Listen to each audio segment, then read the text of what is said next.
नमस्कार, स्वागत है आपका हॉर्नबिल टीवी में और मैं हूं आपके साथ शिखा सकलानी। बुलेटिन की शुरुआत करते हैं खबरों के साथ।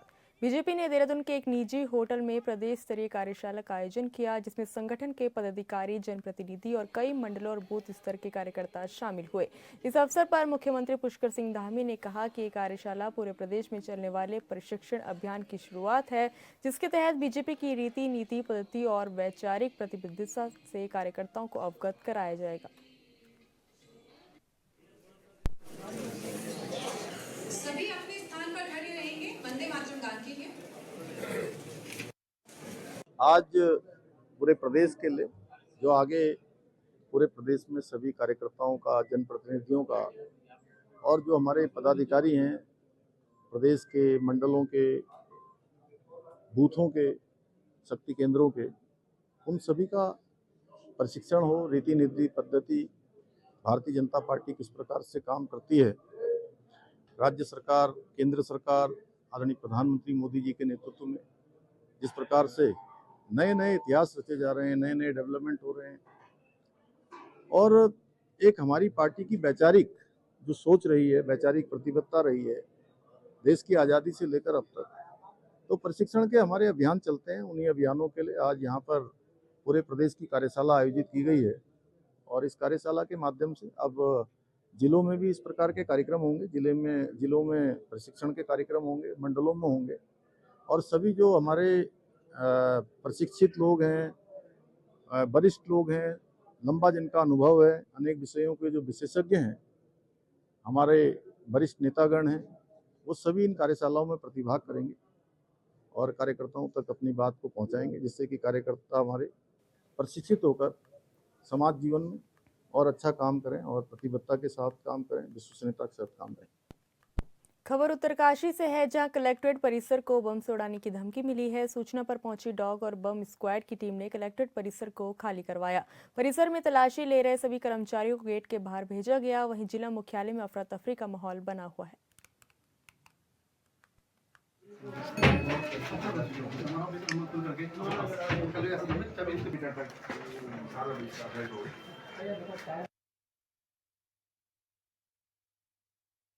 यार यहाँ पे क्या है, डॉग स्क्वाड आ रही है।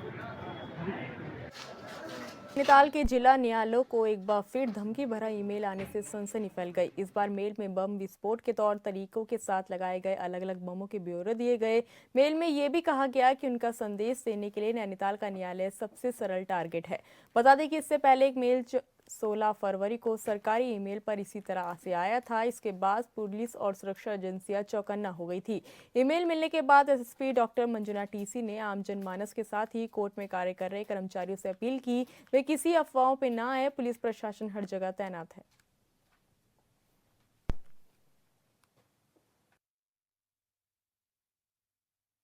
नमस्कार।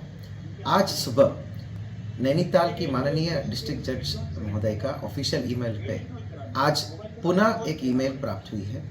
इस बार ये ईमेल आईडी दूसरा था और कल की घटना का ही पुनः इन्होंने जिक्र किया और जो है बॉम्ब थ्रेट के तरह जो है एक आईडी और बॉम्ब थ्रेट के ईमेल पुनः प्राप्त हुई। इस बार भी ये लोग स्पेसिफिक नहीं थे, किसी प्रकार की स्पेसिफिक थ्रेट नहीं थे, कोई संगठन या किसी भी व्यक्ति का नाम नहीं था। संभवतः ही होक्स ईमेल था। तो परंतु हमने आज भी हाई अलर्ट और रेड अलर्ट हमने जारी करा है। संपूर्ण जनपद नैनीताल का विभिन्न कोर्ट कॉम्प्लेक्सेस है। इसमें नैनीताल कोर्ट परिसर, हल्द्वानी कोर्ट परिसर और रामनगर कोर्ट परिसर में व्यापक चेकिंग फ्रिस्किंग का अभियान हमने चालू किया है और बीडीएस, डॉग स्क्वाड, एटीएस और अलग अलग प्रकार की स्पेशल यूनिट्स के द्वारा हमने व्यापक जो है एंटी सबोटेज चेकिंग का हमने अभियान चला रखा है और वो सारी कोर्ट परिसर्स को पुनः एक बार जो है शॉर्ट ड्यूरेशन के लिए खाली करके व्यापक एंटी सबोटेज चेक हमने कर रहे हैं। सकल हिंदू समाज की ओर से ज्योतिमठ नगर क्षेत्र में एक विराट हिंदू सम्मेलन का आयोजन किया गया, जिसका उद्देश्य हिंदू एकता को सुदृढ़ करना और नई पीढ़ी को अपनी जड़ों से जोड़ना है। इस विराट सम्मेलन में भव्य रैली, कलश यात्रा का आयोजन हुआ, साथ ही झांकी और हिंदू संस्कृति का प्रदर्शन किया गया।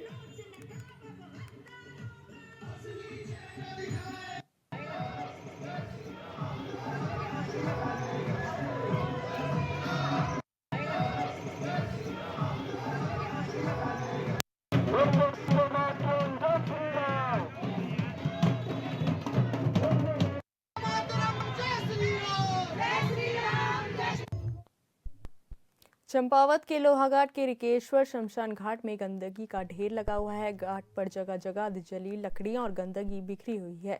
लोहाघाट पालिका अध्यक्ष गोविंद वर्मा ने कहा कि हालांकि घाट नगर पालिका क्षेत्र में नहीं आता, पर उसके बावजूद भी अगर पालिका घाट में बीच बीच में स्वच्छता अभियान चलाता है। उन्होंने कहा कि घाट पर गंदगी फैलाने वालों पर कड़ी कार्रवाई की जाएगी।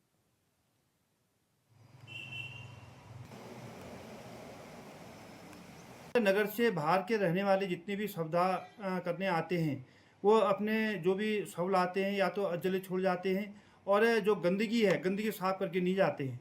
और जल्दी ही इसमें राजस्व विभाग और वन विभाग के साथ, वन निगम के साथ एक मीटिंग की जाएगी, और जिसमें जो भी लकड़ी की टाल से लकड़ी लेके जाता है उसका मोबाइल नंबर, उसका पता पूछ करके अगर कोई गंदगी छोड़ के जाता है तो उसमें चालानी कार्रवाई की जाएगी।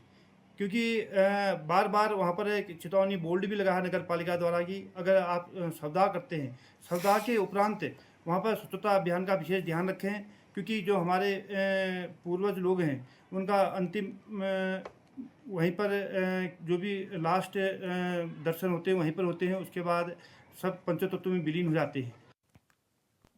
फुटबॉल की कुमाऊं प्रीमियर लीग के आयोजन का जोश इस बार चंपावत जिले के युवाओं में भी देखने को मिल रहा है। सीजन 2 के लीग का शुभारंभ पूर्व मुख्यमंत्री भगत सिंह कोश्यारी ने विधिवत रूप से किया।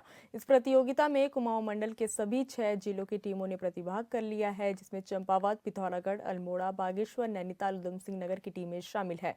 लडवाल फाउंडेशन और स्वाथन की ओर से प्रायोजित कुमाऊं प्रीमियर लीग 2026 का पहला मैच पिथौरागढ़ और उधम सिंह नगर के बीच खेला गया, जिसमें उधम सिंह नगर की टीम ने पिथौरागढ़ को हराया। लडवाल फाउंडेशन के मुखिया नरेंद्र सिंह लडवाल ने कहा कि कुमाऊं की सभी 6 टीमें 2-2 मैच चंपावत में खेलेंगी। लीग के शेष मुकाबले हल्द्वानी में होंगे। उन्होंने कहा कि 17 फरवरी को पिथौरागढ़ और उधम सिंह नगर के बीच, जबकि दूसरा मैच नैनीताल और बागेश्वर के बीच, तीसरा चंपावत और अल्मोड़ा के बीच होगा। उन्होंने कहा कि विजेता टीम के 6 लाख और विजेता को 3 लाख की पुरस्कार राशि दी जाएगी।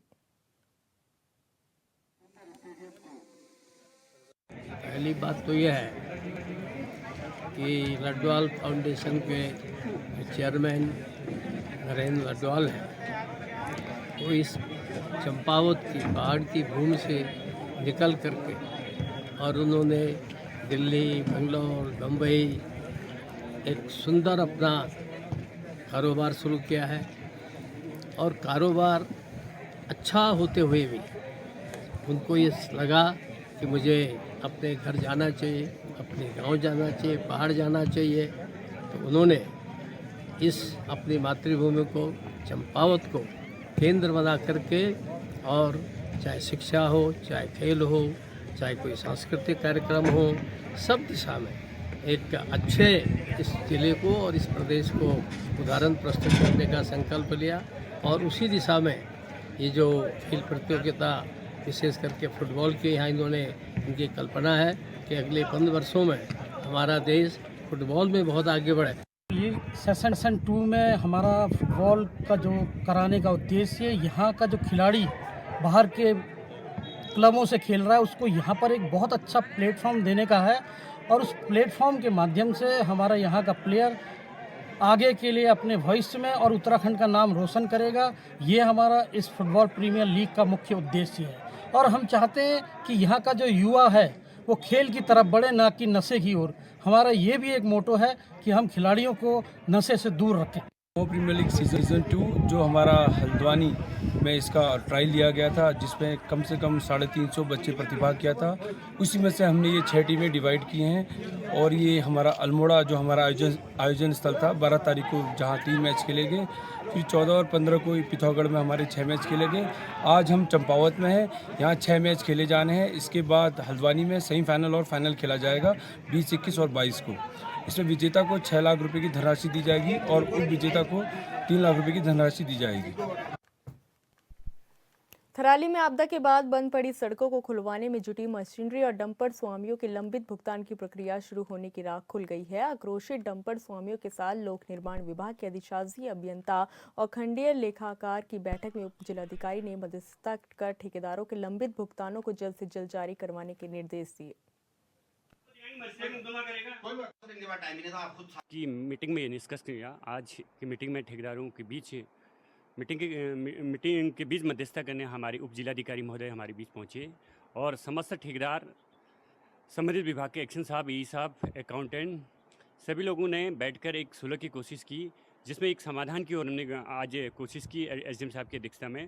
तो उसमें यह तय किया गया कि जल्द ही रुके हुए बिलों के भुगतान की प्रक्रिया गतिमान की जाए और जल्द जल्द ठेकेदारों का भुगतान पीडब्ल्यूडी के स्तर से पूर्ण किया। बिल्कुल, जैसे आपदा का समय था, माह अगस्त का था, तो उस समय पर काफ़ी जो यहाँ के ठेकेदार लोग थे, काफ़ी उन्होंने मदद करी और अपनी मशीनें जैसे भी पॉकलैंड वगैरह, डंपर वगैरह इसको करवाए थे। हम लोग इतनी मदद दी थी उन लोगों ने। तो एक विवाद यहाँ पे चल रहा था कि जो समिति है, समिति उस समय तत्समय में नहीं बन पाई थी, तो समिति में शायद साइन नहीं हो पाए थे कमेटी के मेंबर्स के। तो अभी आज मैं आया था यहाँ पे, तो जो ठेकेदार थे और जो अकाउंटेंट यहाँ पे थे और जो एक्शन साहब थे वो यहाँ पर थे। तो हमने एक काम करा है कि मध्यस्थता कराई है तीनों पक्षों के बीच में, और अभी जब साइन वो लोग कर रहे हैं और बहुत जल्द सभी का पेमेंट हो जाएगा। साल 2012 से 13 में तत्कालीन मुख्यमंत्री विजय बहुगुणा की ओर से लोहाघाट में लॉ कॉलेज खोलने की घोषणा की थी, जो आज बरसों बाद भी पूरी नहीं हुई। जिले में लॉ कॉलेज न होने के चलते उनके सपने ही सपने रह जाते हैं। जो युवा लॉ कर रहे हैं उन्हें काफी मोटी रकम खर्च कर दूसरे शहर के कॉलेज से लॉ करना पड़ रहा है। मामले को लेकर लोहाघाट विकास संघर्ष समिति ने समिति अध्यक्ष विपिन गोरखा के नेतृत्व में 3 दिवसीय धरना प्रदर्शन शुरू कर दिया। इस दौरान उन्होंने लॉ कॉलेज निर्माण की मांग उठाई। लोहाघाट विकास संघर्ष समिति के इस आंदोलन को भारतीय किसान यूनियन, पूर्व सैनिक लीग संगठन, यूकेडी कांग्रेस और सामाजिक कार्यकर्ताओं की ओर से अपना समर्थन दिया गया। लोहाघाट विकास संघर्ष समिति अध्यक्ष विपिन गोरखा और समिति सदस्यों ने कहा कि मुख्यमंत्री विजय बहुगुणा की घोषणा के बावजूद आज 12 साल बाद भी लोहाघाट में लॉ कॉलेज का ना खुलना काफी दुर्भाग्यपूर्ण है, जिसका खामियाजा जिले के युवा भुगत रहे हैं। सबसे बड़ी बात है, आप देख रहे हो सभी लोगों का हमें समर्थन और सहयोग मिल रहा है। अब हम यही कहना चाह रहे हैं कि हम इसमें धार देंगे और हम चाहते हैं कि विधि संकाय की कक्षाएं, कॉलेज अगर बन जाएगा, भविष्य में बन जाएगा, लेकिन कक्षाएं तो शुरू हो कम से कम, हम यही चाहते हैं। और इसके लिए हम जहां तक हमें लड़ाई लड़नी पड़ेगी, हम लड़ने के लिए तैयार हैं। आज जनता सब लोग हम लोगों के साथ समर्थन में है, सहयोग में है। हमें ये देखकर बहुत अच्छा लग रहा है और हम इस लड़ाई को प्रमुखता से लड़ने के लिए तैयार हैं। लेकिन मांगे नहीं मानी गई तो हम उग्र आंदोलन करने के लिए बाध्य है, अनशन करने के लिए बाध्य है। जो भी हमें करना पड़े, जितनी ताकत हमें झोंकनी पड़ेगी सड़क में बैठ के, हम सब चीज करने के लिए तैयार हैं। हम भूख हड़ताल भी कर सकते हैं। लोहाघाट विकास संघर्ष समिति ने जो ये लॉ कॉलेज के लिए धरना दिया है, ये मांग बहुत जायज है। इसकी घोषणा बहुत पहले हो चुकी है और हमें जो हमारे क्षेत्रीय युवा हैं और हमारे नगर के युवा हैं, जो भी हमारे युवा लोग हैं, हमें उनका दर्द है। हम ये चाहते हैं कि हमारे बच्चे बाहर न जाएं, देहरादून न जाना पड़े, अल्मोड़ा न जाना पड़े। उनकी जब घोषणा हुई है तो उनकी व्यवस्था लोहाघाट में हो और वो लोहाघाट से लॉ करें और हमारे क्षेत्र का विकास हो, क्योंकि लोहाघाट वैसे भी 3 विकास खंडों का केंद्र है और सबसे बड़ा डिग्री कॉलेज लोहाघाट में है और सबसे ज़्यादा छात्र संख्या लोहाघाट डिग्री कॉलेज में है। मैं चाहता हूं कि इस मांग में सरकार जल्दी से जल्दी हमारी मांग को पूरा करे, नहीं तो ये आंदोलन फिर उग्र रूप ले सकता है और सिरदर्द बन सकता है। क्षेत्र के लिए लॉ की कक्षाएं चलना अति आवश्यक है, क्योंकि अगर यहाँ का बच्चा इस क्षेत्र में कुछ करना चाहता है तो उसे बाहर जाना पड़ता है, लेकिन वो आर्थिक रूप से सक्षम नहीं रहते हैं, क्योंकि लोहाघाट शहर पूरा जनपद ग्रामीण प्रवेश के ऊपर टिका हुआ है। और हम चाहते हैं कि अगर ऐसे कक्षाओं पे लॉ क्लासेज यहाँ पे चालू की जाएंगी तो हमारा हर बच्चा इसको करने की कोशिश करेगा और एक अपना नया उनकी अपनी प्रैक्टिस भी होगी, अपना नया रोजगार भी मिलेगा और एक जन जागृति क्षेत्र के ऊपर आएगी। क्योंकि ये घोषणा बहुत पूर्व में हो चुकी थी, लेकिन किसी राजनीतिक उठापटक के कारण ये मुद्दा नहीं हो सका, लेकिन आज लोहाघाट संघर्ष विकास समिति के द्वारा इसको लिया गया है। ये आंदोलन को छोटा न समझे, अगर हमारी मांगों को नहीं मांगा जाता है तो हम इसे एक जन आंदोलन के रूप में लेंगे। ग्रामीण अंचलों के ऊपर भी हम हर जगह, हर ब्लॉकों में इसका कॉन्टैक्ट करेंगे और एक विशाल जन आंदोलन के रूप में अपनी मांगों के लिए हम आंदोलन करेंगे। और इसमें घोषणा भी करेगी मुख्यमंत्री द्वारा, मगर तत्कालीन शासन प्रशासन उसके बाद उन्होंने इस पर अमल नहीं करा। हमारे यहाँ जो युवा सीमांत क्षेत्र है, यहाँ के युवा को बाहर जाना पड़ता पढ़ने के लिए, उन्हें यहाँ की आर्थिक स्थिति सही नहीं होती, हमें बहुत दिक्कतों का सामना करना पड़ता है। हमारा शासन प्रशासन जो है, जो घोषणा मुख्यमंत्री द्वारा की गई है, वो लॉ कॉलेज की मांग पूरी करी जाए, अन्यथा ये आंदोलन बहुत रूप लेगा और इससे बहुत ही दिक्कतों का सामना करना पड़ेगा। कालाडूंगी के रामलीला मैदान चकलुआ में विराट हिंदू सम्मेलन का आयोजन हुआ। मुख्य वक्ताओं ने दीप प्रज्वलित कर कार्यक्रम का शुभारंभ किया और क्षेत्र के महिलाओं और पुरुषों को हिंदू धर्म की महानता बताई और सभी को हिंदू धर्म की रीति रिवाजों का अनुसरण करने की बात कही। वहीं रंगारंग कार्यक्रमों ने लोगों का मन मोह लिया। संस्कृति स्वयं को मिटाने के लिए सामने रख देती है, उसे कोई भी मिटाता है।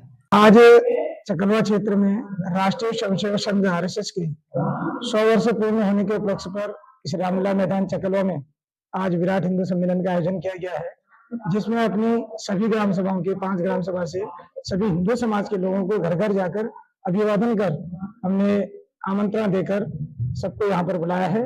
और अभी इस कार्यक्रम के सांस्कृतिक कार्यक्रम के बाद उद्बोधन के पश्चात यहाँ पर सामूहिक रूप से सभी लोग भोजन करेंगे और सभी हिंदुत्व हमारे राष्ट्र की धारणा बनी रहे, हिंदुत्व के लिए मिलकर एक काम करेंगे, इसलिए आयोजन किया गया। मुख्य वक्ताओं का संदेश यही है कि हम समाज को एक जो जितने भी हम जातियों में बटे रहते हैं, इन जातियों को छोड़कर एक हिंदुत्व के राह पर आकर हम सब हिंदू हैं, हम सनातनी हैं, इस उद्देश्य जो उद्देश्य आज पूर्ण करने के उपलक्ष्य में हम यहाँ पर एकत्रित हुए, यही मुख्य वक्ता बताया गया। उत्तराखंड हाईकोर्ट की मुख्य न्यायाधीश की अध्यक्षता वाली खंडपीठ ने लोक निर्माण विभाग और सिंचाई विभाग के नियमित और वर्क चार्ज कर्मचारियों को पेंशन से बाहर किए जाने वाले के आदेश पर रोक लगा दी है।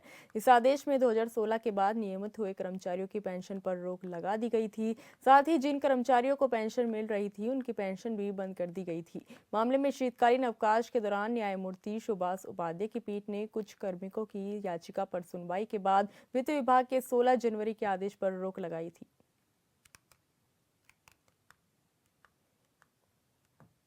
उत्तराखंड में 38वें राष्ट्रीय खेलों के सफल आयोजन के बाद अब 2027 नेशनल गेम्स की तैयारियां शुरू हो गई है। सरकार की कोशिश है कि छोटी उम्र से ही बच्चों को प्रोफेशनल प्रशिक्षण मिले ताकि वो आगे चलकर प्रदेश और देश का नाम रोशन कर सके।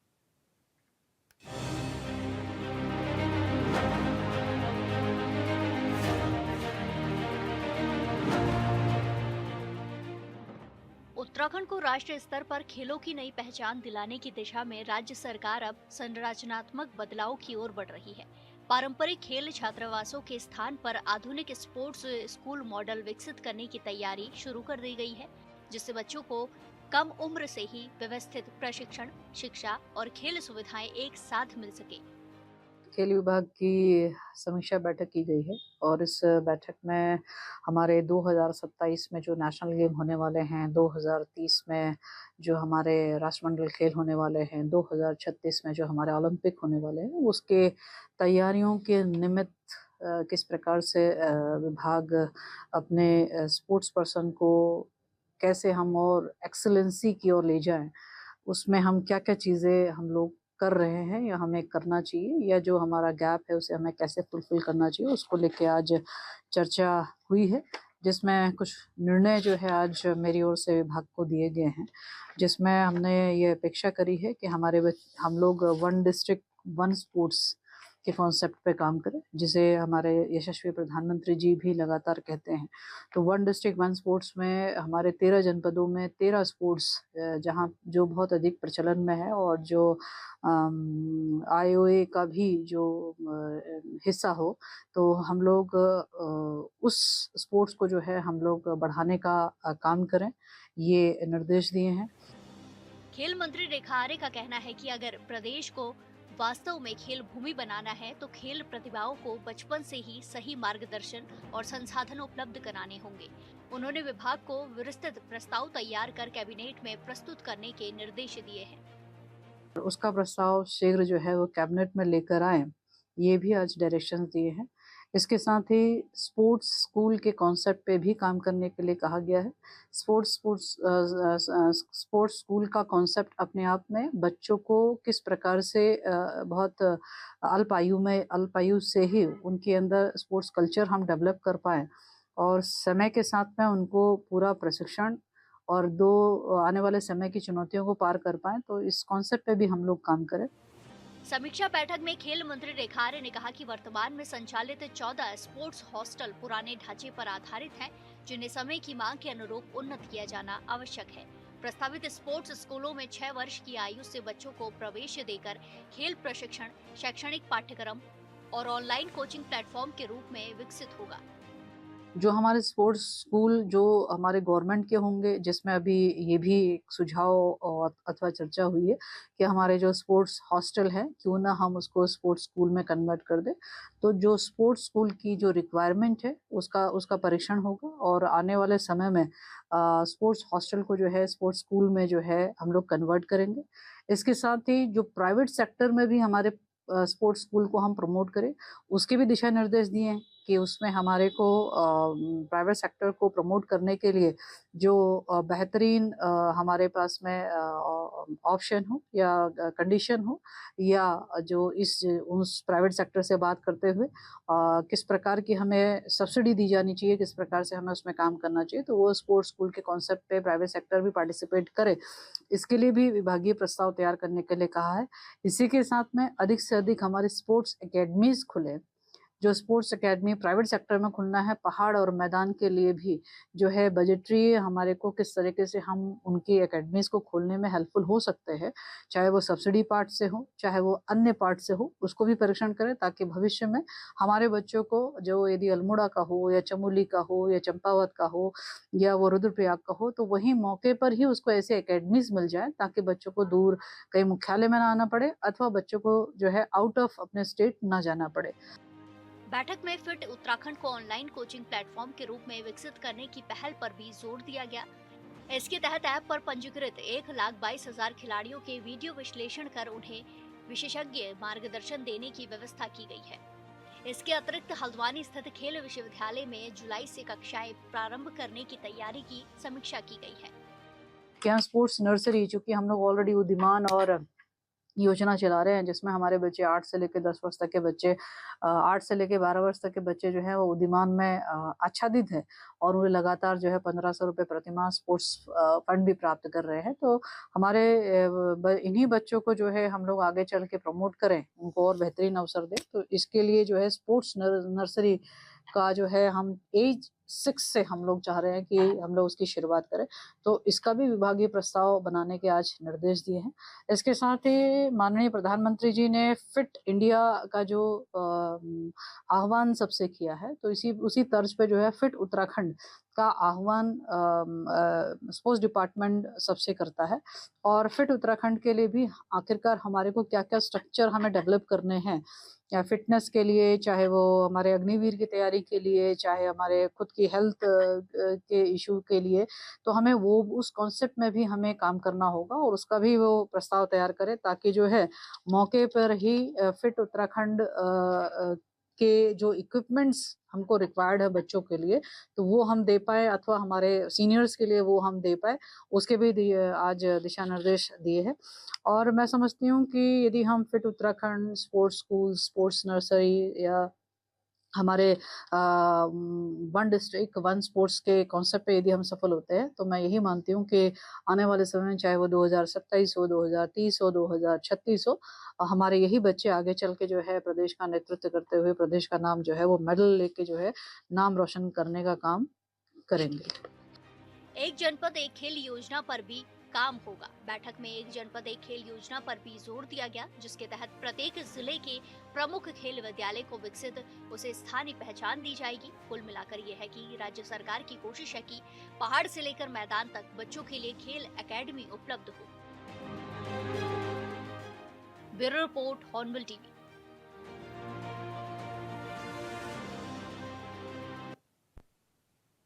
फिलहाल इस बुलेटिन में इतना ही। आप देखते रहिए हॉर्नबिल टीवी। नमस्कार।